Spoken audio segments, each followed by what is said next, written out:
What is the beta oxidation of fatty acid, कि जब आपका फैटी एसिड में ऑक्सीडेशन यानी ऑक्सीजन का एडिशन जो है वो बीटा पोजीशन पे हो रहा है।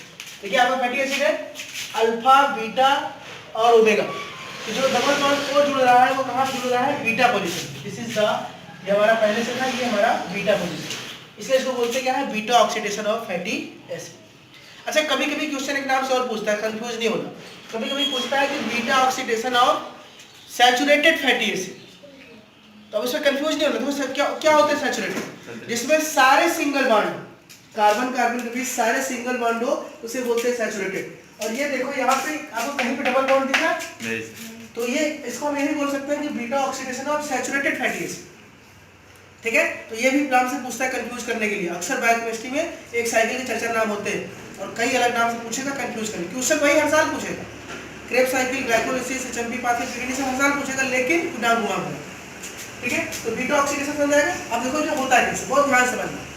हमारा पांच टारगेट क्या है कि हमें सबसे पहले बीटा पोजीशन पे ऑक्सीजन ऐड करना है। स्टेप नंबर 1, स्टेप नंबर 1 पे साइकिल समझते जाओगे। या देखो ये आपका फैटी एसिड है, क्लियर हो गया।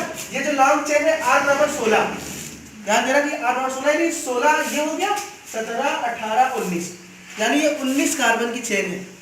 ठीक है, ये फैटी एसिड जो है तो कितने कार्बन का है, 19, यानी कि इस R को हमने 16 मान लिया और बाकी 3, मतलब पूरा 16 बनाने में टाइम लगता है, इसलिए छोटा करके R लिख दिया। अब इसको समझो, पहले स्टेप पे क्या करेंगे, हम ऑक्सीडेशन कराने के लिए इस चेन को पहले एक्टिवेट करें, और किसी भी मॉलिक्यूल को एक्टिवेट करने के लिए उसमें एसिल को एंजाइम ए या एसिटिल को एंजाइम ए को ऐड करते हैं।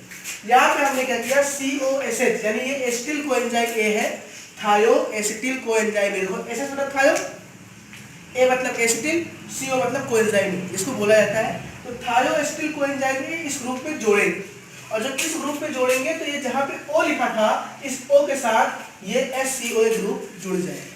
क्लियर हो गया। और देखो क्योंकि ये एंजाइम जोड़ रहे हैं भाई, कोई काम करवा रहे हैं तो एनर्जी लगेगी, और एनर्जी के मैंने बताया था जब एनर्जी लगती है एटीपी टूट जाता है, किस पे, एडीपी में। यहाँ पे एटीपी टूटा एडीपी में, फिर एडीपी टूटा एमपी में, 2 बार टूटा है, इसको डायरेक्ट कर लिख दिया हमने यहाँ पे एमपी। समझ आ गया। यानी कि पहले स्टेप में इसको जोड़ने के लिए हमको एनर्जी चाहिए थी, इसलिए पहले स्टेप में एटीपी लगाना पड़ा। और जब भी एटीपी टूटता है एमपी या एडीपी में, आपको पता है काइनेज एंजाइम लगता है, यहाँ हो जाएगा आपका थायोकाइनेज। थायो क्यों लगाया, क्योंकि यहाँ पे थायो आपका लगा हुआ है, थायो स्टील ग्रुप लगा हुआ है। तो पहले स्टेप में आपको एंजाइम का नाम भी याद हो गया, स्टेप भी याद हो गया, और स्ट्रक्चर में कुछ नहीं करना, ये स्ट्रक्चर आप बस एक स्ट्रक्चर याद करो, इस बस पहला स्ट्रक्चर याद कर लो। उसके बाद क्या करना है, यहाँ पे पहले स्टेप में बस क्या लगाना है, OSCO ग्रुप लगाना, लग गया पहला स्टेप। दूसरे स्टेप पे आओ, अब क्या करना है हमको, देखो अच्छा ये यहाँ पे हाइड्रोजन तो होता ही होता है, हमने भाई अगर हमने कार्बन ऐसे बनाया तो यहाँ पे 2 हाइड्रोजन तो होगा, ये हाइड्रोजन CH2 होता है ना, तो वो दिखाओ, चेना दिखाओ, हम यहाँ पे उसको शो कर रहे हैं, ये भी CH2 है, ये भी CH2 है, ये भी CH2 है, तो 2 हाइड्रोजन यहाँ है, 2 हाइड्रोजन यहाँ।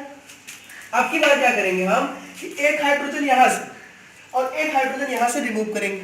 जब एक हाइड्रोजन यहाँ जाएगा, एक हाइड्रोजन यहाँ जाएगा, इनके बीच डबल बॉन्ड आ जाएगा, है ना, थोड़ी सी केमिस्ट्री अगर आपकी आती होगी तो यहाँ से जाएगा, यहाँ से डबल बॉन्ड आ जाएगा, तो देखो यहाँ पे डबल बॉन्ड आ गया, और हमने हाइड्रोजन रिमूव किया है, तो एंजाइम क्या हो जाएगा, डिहाइड्रोजिनेज। क्लियर हो गया। और जब भी डिहाइड्रोजिनेज होता है या तो FADH लगता है या तो NADH लगता है, यहाँ पे क्या लगेगा, FADH।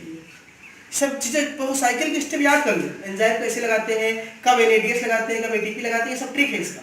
तो ट्रिक ये है कि हमको हाइड्रोजन रिमूव करना है, और डिहाइड्रोजिनेज के लिए साथ में या तो NADH लगता है या तो FADH लगता है, यहाँ पे क्या लग रहा है, FADH। और इसका नाम एंजाइम कैसे लिखोगे, तो जो ऊपर वाला नाम उसके नाम के बाद बस काम लगा दो। तो ऊपर वाला नाम क्या था, फैटी एसिड कोएंजाइम में, एंजाइम का नाम हो जाएगा फैटी एसिड कोएंजाइम में डिहाइड्रोजिनेज। जो काम हो रहा है वो काम, उसके बाद ऊपर वाले का नाम। ठीक है, तो फैटी एसिड कोएंजाइम में डिहाइड्रोजिनेज इस एंजाइम का नाम। अब हम यहाँ तक पहुंच चुके हैं। अब इसका नाम जो होगा कंपाउंड का, इसका नाम होगा ट्रांस इनोइल कोएंजाइम ए। इसका नाम था फैटिक एसिड, तो पहले फैटिक एसिड था, अब फैटिक एसिड हो गया, तो यहाँ पे एसिड ग्रुप लग गया। अब इसका नाम है ट्रांस इनोइल कोएंजाइम। ये ट्रांस मतलब क्यों, क्योंकि हाइड्रोजन हाइड्रोजन अपोजिट पोजीशन लगे, पता है सिस और ट्रांस होता है, दोनों सेम होते तो सिस होता, अपोजिट तो ट्रांस। तो एक बार ये स्ट्रक्चर याद आएगा तो ट्रांस ऑटोमेटिक नाम याद आ जाएगा, जब ट्रांस याद आएगा तो ये भी याद आ जाएगा। बस समझो, सही समझो। अब अगले स्टेप पे हमको क्या करना है, वाटर को ऐड करना है। और वाटर को ऐड करने के लिए इस बॉन्ड को हम तोड़ेंगे तो यहाँ पे OH लग जाएगा और यहाँ पे H लग जाएगा। तो ये फिर CH2 हो जाएगा, देखो यहाँ पे डबल बॉन्ड खत्म हो गया और ये OH हमने यहाँ पे जोड़ दिया। तो अब देखो समझ ना, अच्छा जब OH H2O ऐड किया तो एंजाइम लगता है हाइड्रोलेज। पानी को जोड़ने मैंने बताया शुरू में 7 एंजाइम का बताया था जब पढ़ा था आपको एंजाइम चैप्टर ओथिलीन, उसमें हाइड्रोलेज आया। तो हाइड्रोलेज मतलब है, तो अब नाम क्या हो जाएगा, ट्रांस इनोइल कोएंजाइम है हाइड्रोलेज। इस एंजाइम का नाम क्या हो जाएगा, ट्रांस इनोइल कोएंजाइम है हाइड्रोलेज। शॉर्ट फॉर्म में लिख दिया हूं, आप लोग फुल फॉर्म लिखिएगा, ये इसका एंजाइम हो गया। अब जब हमने H2O ऐड किया तो इस बीटा पोजीशन पे OH ग्रुप लग गया, क्या लग गया, OH। तो अब इसका नाम बीटा हाइड्रोक्सी कुछ होगा, बीटा हाइड्रोक्सी एसिल कोएंजाइम। कुछ भी याद नहीं करना है, बस समझना है, समझ लो तो सब ऑटोमेटिक याद हो जाएगा और 3-4 बार बना लेना इसको। तो नाम हो जाएगा बीटा हाइड्रोक्सी एसिल कोएंजाइम। अब अगले स्टेप में हमको यहाँ से OH बेजो से देखो क्या करना है, फिर H2 रिमूव करना है। अगर ये वाला H और ये वाला H निकाल दे तो डबल बॉन्ड O बन जाएगा। तो हमने क्या किया, ये वाला H निकाला तो डबल बॉन्ड O बन गया, बाकी सेम स्ट्रक्चर है। और फिर जब H2 निकाला है तो क्या लगेगा, डिहाइड्रोजिनेज। नाम हो जाएगा, इसका नाम हो जाएगा बीटा हाइड्रोक्सी एसिल कोएंजाइम में डिहाइड्रोजिनेज, ऊपर वाले के हिसाब से। और फिर हो जाएगा NADH। बताया था कि जब भी H2 निकालना हो या तो FADH या तो NADH लगना ही लगना है और डिहाइड्रोजिनेज लगना ही लगना है।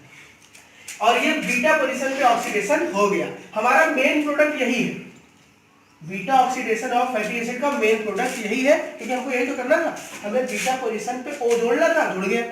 वो तो उसके बाद का जो एक्स्ट्रा है, अगर इसको आप लिखे तो भी ठीक है, नहीं लिखे तो भी ठीक है। कि बीटा ऑक्सीडेशन फैटी एसिड इसका नाम होता है beta keto acetyl coenzyme A।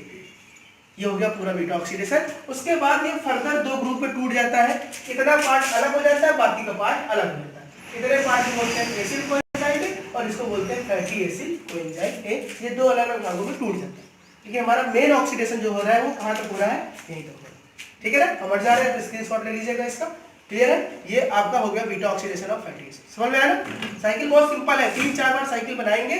Structure, अच्छा स्ट्रक्चर अगर एक बार याद हो गया तो स्ट्रक्चर बस चेंज करते जाओ, नाम हिसाब से लिखते जाओ, एंजाइम लिखते जाओ, सब खत्म। और ये बहुत इंपॉर्टेंट है, हर साल पूछा जाता है। ठीक है।